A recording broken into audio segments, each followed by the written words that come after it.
Здравейте, приятели! Днес сме на Дамасцената. Или както са и казвали в миналото, Триндафил.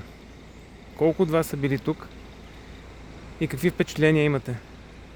Място е наистина много красиво. С много красиви фигури. И успокояващия звук на реката, който се чува отзад зад мене. Ако някой идва тук на Дамасцената, може да напише долу в коментарите. Ще направя още няколко клипчета вътре на самата Дамасцена.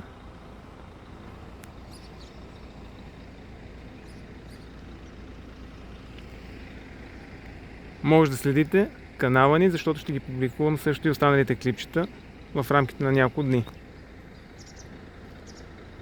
За още интересни места може да се абонирате към канала ни, за което сме ви благодарни.